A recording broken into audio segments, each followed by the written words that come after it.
مختصر لاسته راوړنې ستاسې حضور کې دا عرض کړو چې اسلامي امارت په دغه یو کلنه مرحله کې د تحصیلاتو په برخه کې د لوړو زده کړو په برخه کې کومې لاسته راوړنې به لري. اول د فتح نه وړاندې اسلامي امارت د عالي تحصیلاتو ادارې د هیواد تحصیلي نهادونو ته پوره توجه دا کړې وه. دوه هفتې وړاندې موږ په افغانستان ټولو ولایاتو ته د عالي تحصیلاتو مشران مسؤلین دا ولېږل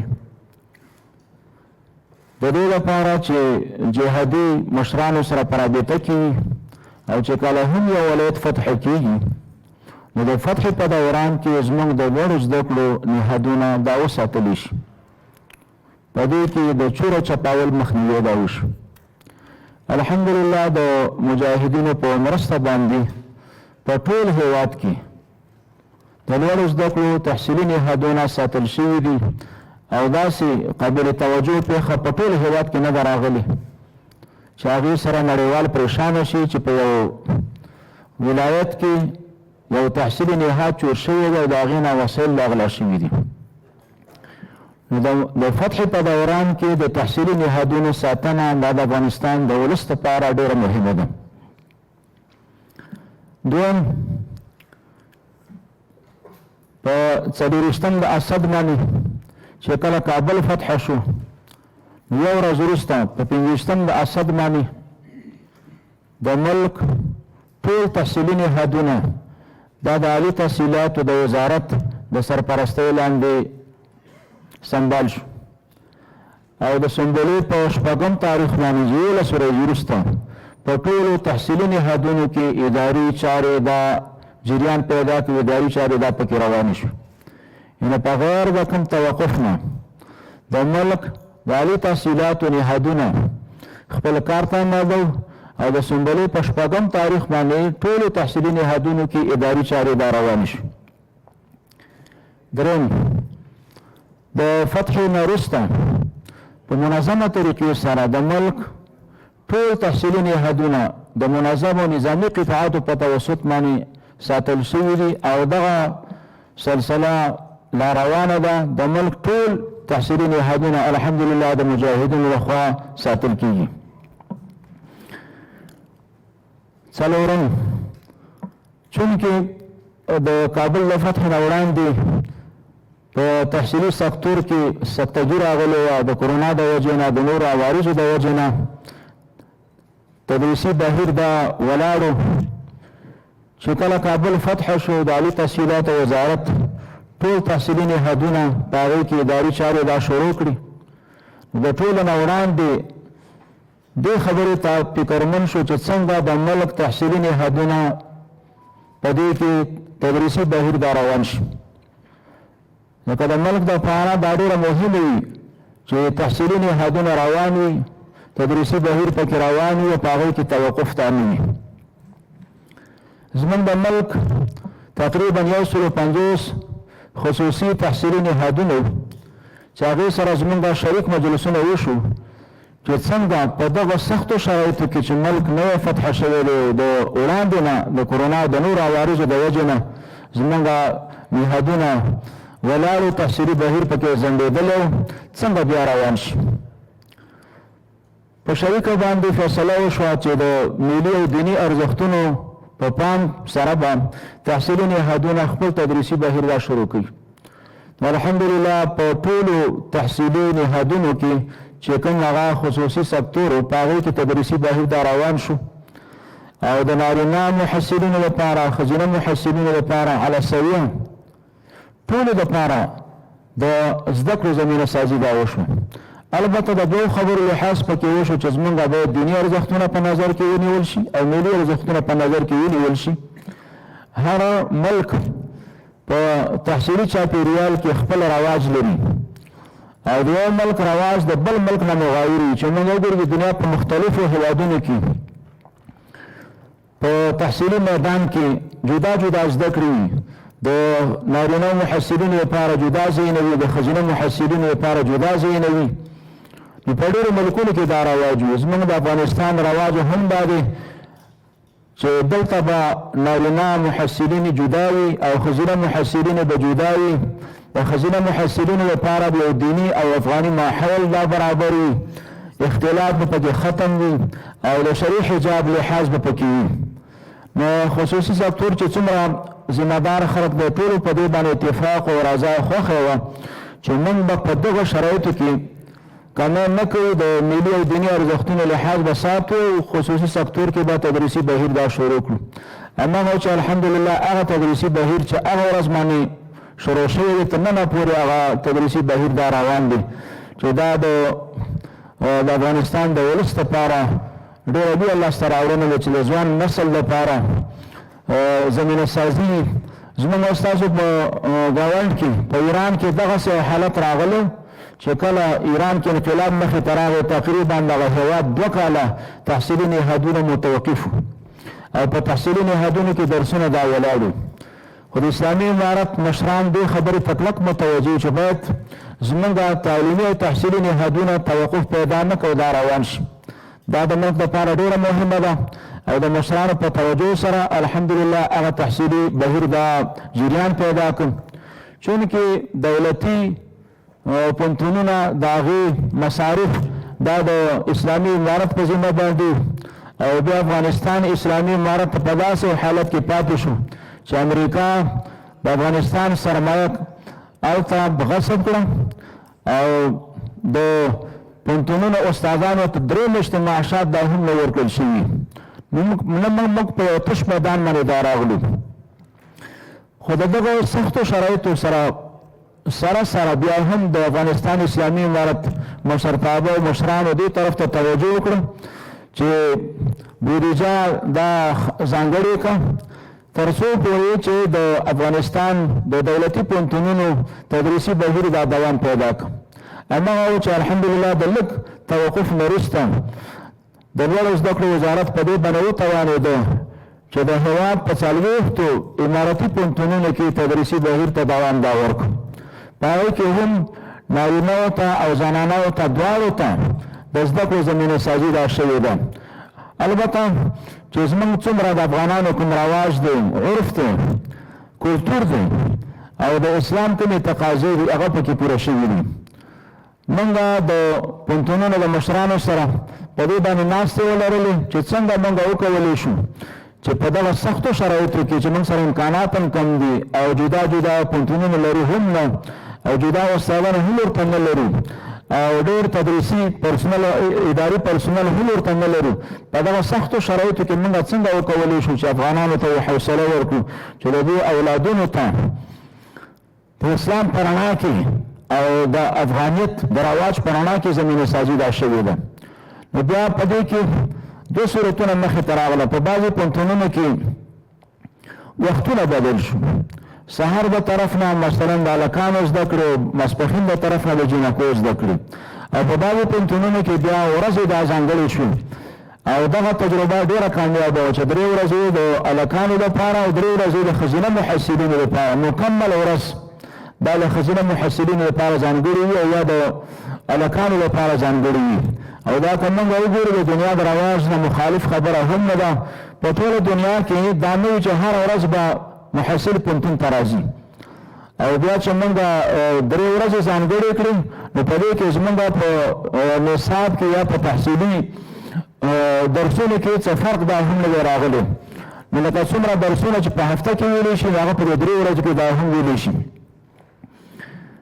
بله لاسته راوړنه اومه هغه دا چې زموږ د هېواد په ډېرو برخو کې نوو پوهنځیو ته ضرورت لاره، نوو ډیپارټمنټو ته ضرورت دا لاره. د 2.5 کاله عالي شورا نوه دوره شوې خو موږ چې راغلو په لږ وخت کې موږ الحمدلله عالي شورا دوره کړه 2 کارتې او د هېواد په مختلفو ځایونو کې موږ 4 پوهنځي او 2 ډیپارټمنټونه نوي دا ایجاد کړو. 4 پوهنځي او 2 ډیپارټمنټونه چې دا د افغانستان د ولس لپاره ډېره مهمه ده. اتمه لاسته راوړنه هغه د نصاب مسله ده. هر هېواد خپل ضرورتونه لري او د یو هیواد ضرورتونه د بل هیواد په نسبت سره فرق دا کوي.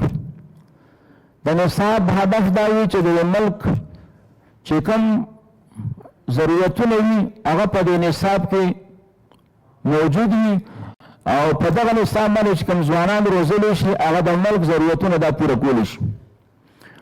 د دې وجه نه د ملکونو دا عرف او رواج و چې 3 کاله بعد په نصاب باندې نظر ثاني را کېدی شي. په دې 3 کلونو کې چې کوم نوي ضرورت مخې ته راغلي وي هغه نوي ضرورت په نصاب کې دا ځای په ځای کولی شي. په تېرو وختونو کې چونکې زموږ په ملک باندې جنګ مسلط و، جنګي حالت و، او بیا په 100 کاله کې چې کوم نظام جوړ و، مرکب نظام جوړ و، یو واحده پالیسي نه لرله، نشو کولی چې د یو واحدې پالیسۍ لاندې دوی یو ښه نصاب د عیار کړه. ډېر کله چې به زموږ نصاب د بهرني سیاستونو ښکار لا هم ګرځېدلی و.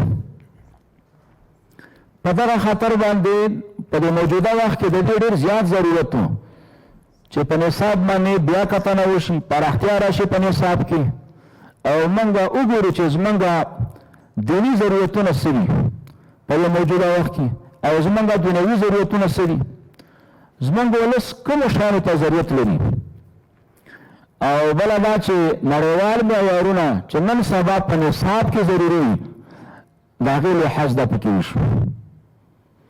یو د ملک داخلي ضرورتونه چې هغه په نظر کې ونیول شي، او بل نړیوال معیارونه په نظر کې ونیول شي. نو الحمدلله موږ په دواړو برخو کې که ساینسي برخه ده او که د شرعیاتو برخه ده، په دواړو برخو کې موږ د افغانستان د مختلفو ولایاتو نه ماهرین استادان دا راوغوښتو، او دا مې ورته وویل چې د دغه ناستې یو ځانګړتیا دا ده چې په تېرو ادوارو کې که په نصاب باندې ناسته شوي وي نو یو مطمئن حالت به نه و، یو مطمئنه فضا به نه وه، یو جنګي حالت. اوس الحمدلله جنګي حالت نه دی. دویمه ځانګړتیا د دې کتنې هغه دا ده چې موجوده اسلامي امارت یو پالیسي لري، مرکب حکومت ته یو پالیسي لري، او بله ځانګړتیا د دې بیا کتنې هغه دا ده چې موږ استادانو ته دا اختیار ورکړو چې په دې کې 2 خبرې په نظر کې وساتي: دیني ارزښتونه، ملي ارزښتونه یو، او دویم نړیوال معیارونه دا په نظر کې وساتي. نور هم ټولو استادانو ته دا اختیار ورکړی چې د افغانستان د ځوان نسل لپاره داسې یو نصاب جوړ کړئ چې په دغه نصاب باندې موږ داسې ځوانان وروزو چې دغه وران افغانستان به آباد کړی شي، دغه وران افغانستان خودکفا شي، دغه وران افغانستان د نورو ملکونو سره همسیال وګرځي. که یو ملک آبادیږي، خودکفا ګرځي او د نورو ملکونو سره همسیال ګرځي، دا حاله چې دا یو معیاري نصاب ولري. که موږ وګورو د دنیا هغه مؤثرې هیوادونه چې خپل ملک آباد کړی وي یا په نورو هیوادونو باندې خپل اثر پیدا کړی او په دنیا کې په ده باندې حساب کېږي، نو د هغې اولیا وجه به دا وي چې د هغه ملک تحصیلي نصاب دا به معیاري وي. په دې خاطر باندې افغانستان دې ته ضرورت لري چې د دنیا هغه قوي نصابونه چې په هغې باندې ملکونه آباد شوي دي، ملکونه خودکفا ګرځول شوي دي، ملکونه د نورو ملکونو سره همسیال ګرځول شوي دي، د هغه نصابونو نه انتخاب وشي او د افغانستان په دغه تحصیلي نصاب کې ځای په ځای شي. البته د افغانستان د شروطو د حالاتو مطابق الحمدلله استادانو کم نه کم 3 د دنیا قوي نصابونه، معیاري نصابونه د هغې نه استفاده کړې وه، او هغه ضروري موارد چې افغانستان هغې ته ضرورت لري په دې نصاب کې ځای په ځای شوي دي. په ساینسي مضامینو باندې بیا کتنه شوې ده، طب او زراعت او انجینري او کمپیوټر ساینس مختلف نصابونه دا برابر شوي دي. همدارنګه د شریعاتو په برخه کې هم بیا کتنه شوې ده او نظر ثاني ورباندې شوی دی. زموږ د نصاب په مجموع کې 2 ضرورتونه دا لرل، 2 ضرورتونه. یو ضرورت دا لرل چې دغه نصاب په خپل ذات کې داسې معیاري نصاب شي چې زموږ وران افغانستان د آباد کړي شي. په دغه تېرو ادوارو کې چې کوم نصاب موږ لرو دغه زموږ نصاب کمزور و، زموږ نصاب د دې نه و چې داسې ځوانان وروزي چې ملک آباد کړی شي، ملک خود کفا وګرځي او ملک په دنیا د ملکونو سره همسیال وګرځي. موږ په تحصیلي ډګر کې تعلیمي ډګر کې حقیقت دا دی چې شاته پاتې او د هغې یو وجه دا دی چې 43 کاله په یو ملک باندې تحمیلي په دې ملک باندې جنګ تحمیل شوی او دغه ملک 43 کاله جنګونو سره مخ نو په دې خاطر باندې زمونږ د ژوند دغه برخه دا هم متاثر و د جنګونو نه. زمونږ نصاب معیاري نه و او دویم زمونږ نصاب چې کوم کمی لره هغه دا چې په دغه نصاب کې زمونږ دیني ضرورتونه دا پوره نه دیني ضرورتونه. یو ځوان چې پوهنتون ته لاړ شي دا چونکې اسلامي معاشره ده یو مسلمان بچی وي دې ته ضرورت نه چې خپل دین نه خبردار وي.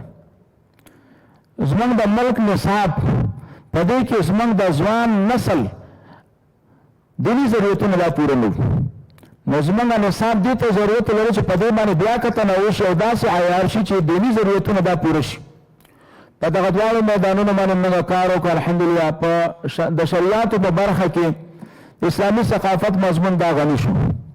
وړاندې اسلامي ثقافت انتهایی زیات کمزوری شوی او کفار غوښته چې دا اسلامي ثقافت د پوهنتون د نصاب نه وباسي، لیکن استادانو سره مقابله کړې وه، مجاهدینو سره مقابله کړې وه، د نصاب نه ویستل شو خو دومره کمزورګۍ په هفته کې یو ساتو او غیر او پوهنتون شموله دا هم نو او په ټولو پوهنتونونو کې لازمي دا هم نو. موږ الحمدلله ماهرین ورته کېنولو. وړاندې د اسلامي ثقافت 8 مضامین اوس هم پکې 15 سیوا کړو. سیرت پکې سیوا شو، تاریخ پکې سیوا شو، اسلامي سیاست او اداره پکې اضافه شو، غزوه فطري پکې اضافه شو، تجوید پکې اضافه شو. نو زموږ د اسلامي ثقافت نصاب ډېر معیاري او ډېر جامع یو. دویم اسلامي ثقافت وړاندې په هفته کې یو ساتو، اوس په هفته کې 3 ساعته شو. دریم اسلامي ثقافت وړاندې پوهنتون شموله نه اوس پوهنتون شموله شو.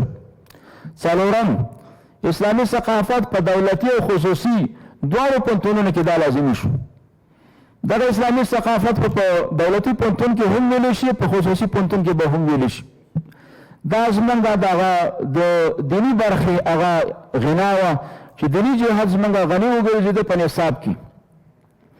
او دویمه برخه چې موږ په دې کې هغه دیني ضرورتونه دا پوره کړه، هغې ته م توجه وکړه، هغه د شریعاتو برخه وه چې د شریعاتو نصاب دا هم معیاري جوړ شو. او درېیمه برخه چې څنګه زموږ د ځوانانو دیني ضرورتونه پوره شي نو د دعوت ارشاد 2 بستونه موږ په هر پوهنتون ته د دعوت ارشاد 2 بستونه دا ورکړو چې هغې کې به 2 عالمان ټاکل کېږي او شپه ورځ به په دې کوشش کوي چې څنګه د محصلینو د استادانو دیني ضرورتونه دا پوره کړو. نو موږ الحمدلله خپل تحصیلي نصاب په دواړو میدانونو کې غني دا وګرځول، هم په سیاسي میدان کې، هم په دیني میدان کې. هم د یو ځوان دیني ضرورتونه پکې پوره شو او هم دارنګې نصاب دی لولي چې په دغه نصاب سره به وکولی شي چې دغه وران افغانستان آباد کړه، خودکفی وګرځي، د دنیا د نورو ملکونو سره افغانستان همسیال لا وګرځي. همدارنګې د شریعاتو په برخه کې زموږ کمزورتیا وه. په ډېرو هېوادونو په ډېرو ولایتونو کې موږ د شریعاتو پوهنځي دا نه لرل. 19 ولایتونه چې په هغه 19 ولایتونو کې داسې پوهنتونونه وي، داسې مؤسسې وي چې هلته د شریعاتو پوهنځی دا موجود نه و. د اسلامي امارت د مشرتابه په منظورۍ باندې او د لوړو زده کړو په پیشنهاد باندې په 19 ولایاتو کې د شریعاتو پوهنځي الحمدلله دا منظور شوي دي. بله لاسته راوړنه هغه دا چې لیسانس او مافوق لیسانس په دیني میدان کې دا د عالي تحصیلات مربوط وګرځېده. موږ په د اسلامي ملک کې په د افغانستان کې 2 قسمه تعلیمي ادارې لرو چې یو ته موږ وایو دیني مدارس او بل ته موږ وایو مکاتب او لیسې او پوهنتونونه. دیني مدارس په دې کې ترجیح د مسلمان دینی ضرورت پوره کولو ته وي چې داسې یو ځوان وروزل شي چې مسلمانانو دینی ضرورتونه دا پوره کړی شي. نو په دیني مدارسو کې ترجیح د مسلمان دینی ضرورت ته وي چې څنګه موږ د دې ولس دینی ضرورتونه دا پوره کړو. زموږ او ستاسو د ملک دیني مدارس او جوماتونه چې کوم خدمت کوي نو هغه دا چې داسې ځوانان روزي چې هغه د مسلمان ولس دیني ضرورتونه دا پوره کړي. او دویم قسم ادارې زمونږ هغه پوهنتون دی لیسه مکاتب دي چې په دې کې ترجیح د مسلمانانو دنیوي ضرورتونه پوره کول وي او ورسره په څنګ کې دیني ضرورتونه پوره کول وي خو ترجیح هغه دنیوي ضرورتونه ته وي. دلته چې څومره زیاته توجه ده هغه د مسلمان دنیوي ضرورتونو ته عصري ضرورتونو ته د ملک آبادول او د مسلمانانو اقتصادي مشکلات حل کول د ملک ساتنه ملک خودکفا ګرځول د ملک مسلمانانو ته روزګار او کار پیدا کول په مجموع کې د ملک دنیوي ضرورتونه دا پوره کول ملک خودکفا ګرځول ملک د نور ملکونو سره همسیال ګرځول دا دویم قسم ادارې وي. په تېر دور کې د دیني مدارسو صورتحال داسې و چې د دیني مدارسو نه فارغان د قانوني مشکلاتو د وجې نه هغوی نشو کولی چې پوهنتون ته راشي یا افاده وکړي یا استفاده وکړي او په دغه منځ کې اغیارو دا کار کوي چې زموږ د دواړو قسمه ادارو تر منځ یې فاصلې پیدا کړي وي حالانکې د فاصلې هېڅ امکان نشته. دا دواړه قسمه ادارې د ولس په خدمت کې دینی مدارس دینی خدمت کوي او پوهنتونونه دنیوي خدمت کوي هغه د ژوند یو ضرورت پوره کوي او د ژوند بل ضرورت پوره کوي.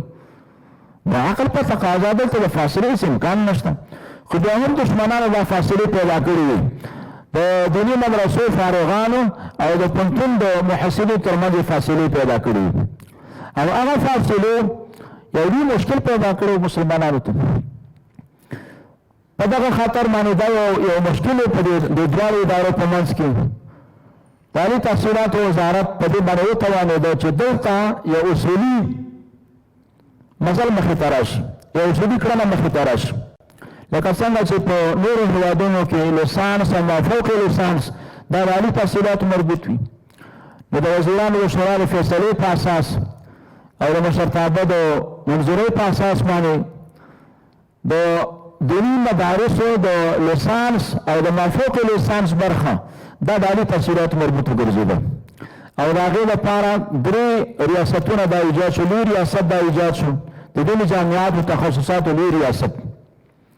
د دې ریاست په توسط باندې د هغه فارغان چې د دیني مدارسو سند ولري او د هغوی اسناد به ارزیابي کېږي د نورو زده کړو د وزارت لپاره به هغوی ته ډیپلوم ورکولی شي. دغه فارغ کولی شي چې په لوړو زده کړو کې هم تحصیل وکړه هم استاذي وکړه. هغه فاصلې چې د دواړو ادارو تر منځ هغه فاصلې ختم. همدارنګې د مافوق لیسانس په برخه کې په دیني میدان کې عالي تحصیلاتو وزارت یو ابتکار وکړو چې په دوو مراکزو کې په کابل کې او په کندهار کې 5 تخصصات ایجاد کړو. تخصص په تفسیر کې په حدیث کې په دعوت کې په فقه او قضا کې او په اسلامي اقتصاد او بانکدارۍ کې. نو په دیني میدان کې په مافوق لیسانس برخه کې 5 تخصصات ایجاد شو او آینده لپاره د لوړو زده کړو وزارت دا اراده لري چې په هر زون کې به دغه تخصصات ایجادوي او که الله تعالی مهرباني وکړي او وسایل ډېر شي نو انشاءالله په هر ولایت کې به د دغه تخصصاتو ایجاد دا کېږي ځکه لوړو زده کړو ته په دیني میدان کې هم ډېر زیات ضرورت دی او د ملک او اشد ضرورت دی په سیاسي میدان کې هم ضرورت دی په دیني میدان کې هم ضرورت دی. نو په دیني میدان کې د 5 تخصصاتو ایجاد همدارنګې په سیاسي میدان کې موږ د تخصصاتو کمې دا لرو. په ډېرو کمو پوهنتونونو کې به د ماسټرۍ او ډاکټورا پروګرامونه وي او بله دا چې موږ یو نړیوال پوهنتون دا نه لرو. نو موږ د یو نړیوال پوهنتون ایجاد دا وکړو او په هغې کې موږ طب زراعت انجینري او شرعیات په دغه 4 برخو کې په هر یو کې 3 ماسټرۍ او یو ډاکټورا دا ایجاد کړو. دغه برنامې دا ایجاد شو. یو د یوې خوا نه زموږ د ملک ځوانان کولی شي چې په طب او زراعت او انجینرۍ او شرعیاتو برخه کې په اسانه باندې ماسټري ترلاسه کړه ډاکټورا ترلاسه کړه. زمونږ ملک چونکې د جنګونو نه راوتی دی موږ دې ته ډېر زیات ضرورت لرو چې زمونږ زیاته برخه ځوانان وروزلی شي او لوړې زده کړې ولري په دیني میدان کې هم او په ساینسي میدان کې هم او بیا داسې یو پوهنتون ته هم ضرورت لرو چې موږ دا څنګه وکولی شو چې د دنیا په معیارونو باندې برابر یو پوهنتون دلته ولرو او زمونږ ډېر ضرورتونه په داخل د ملک کې دا پوره شي.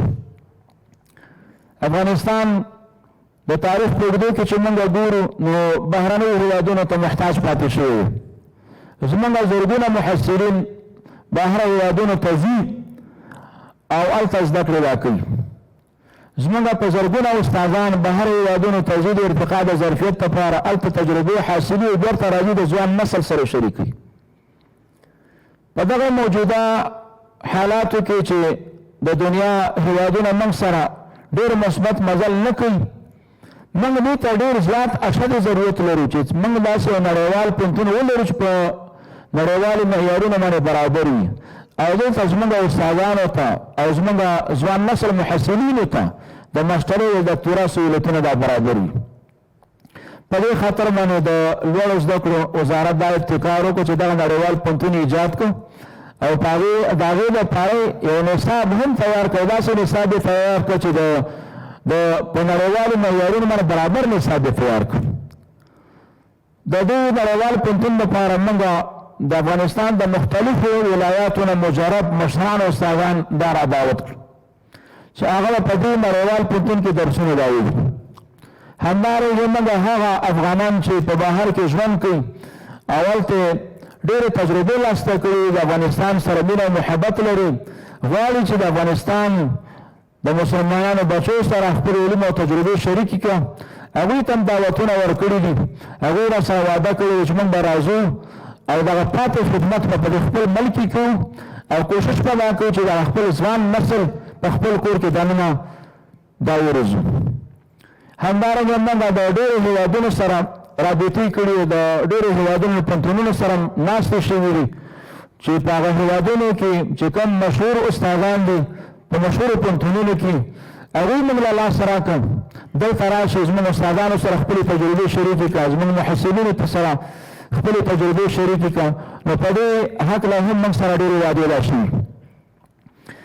د همدې غرض دپاره موږ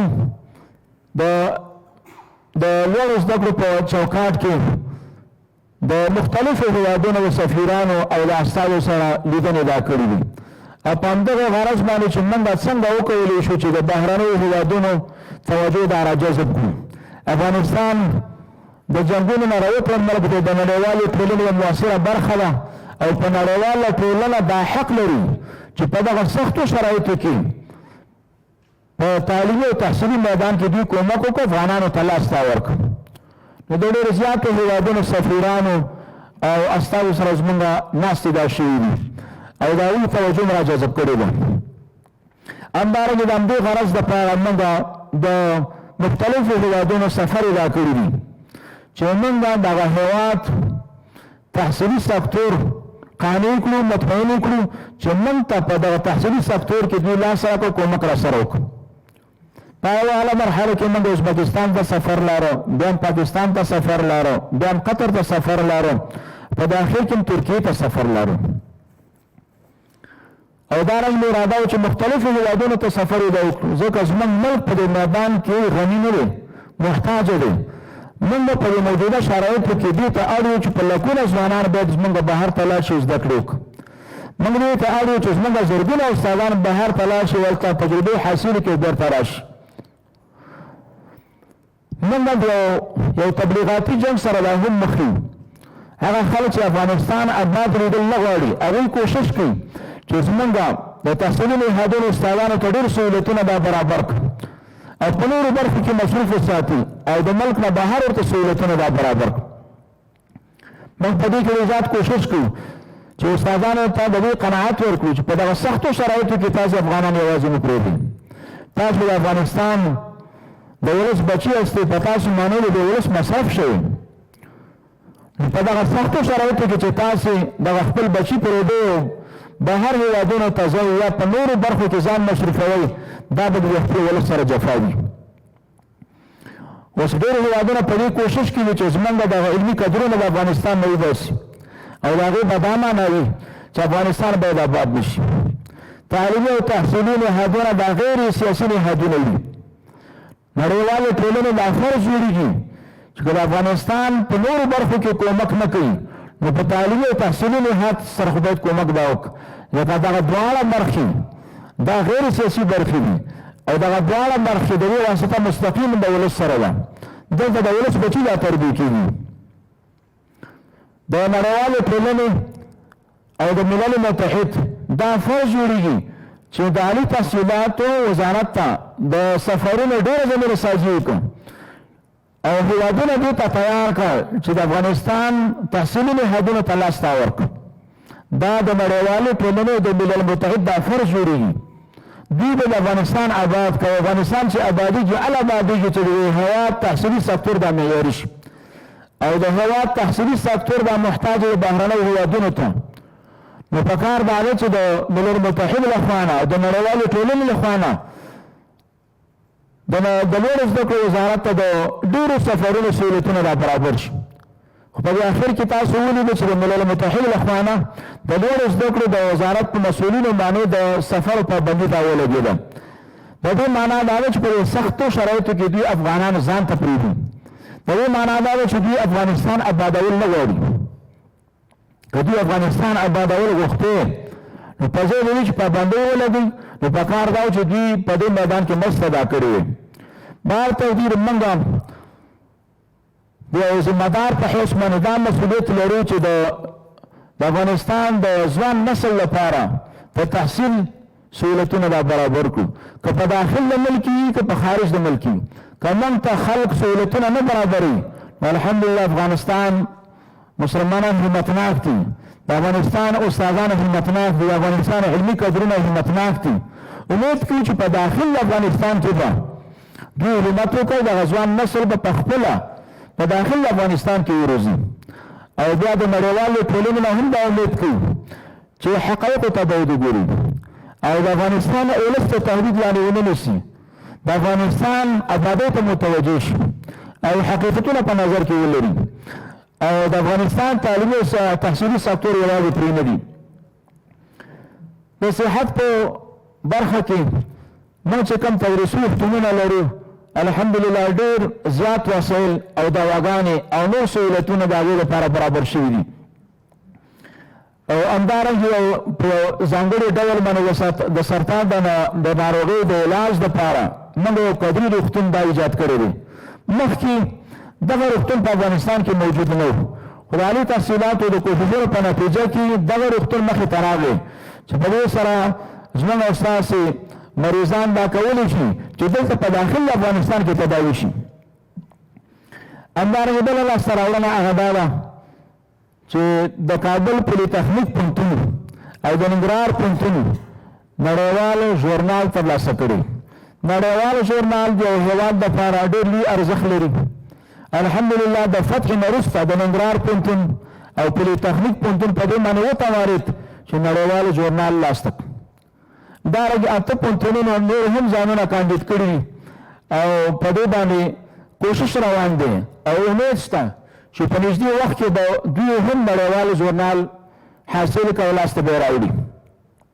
د لوړو زده کړو ډېر زیات لاسته راوړنې دي. هغه پاتې لاسته راوړنې به زموږ رئیس دفتر به بیان کړم چې کوم هغه مختصر لاسته راوړنې ما ستاسو حضور کې عرض کړي.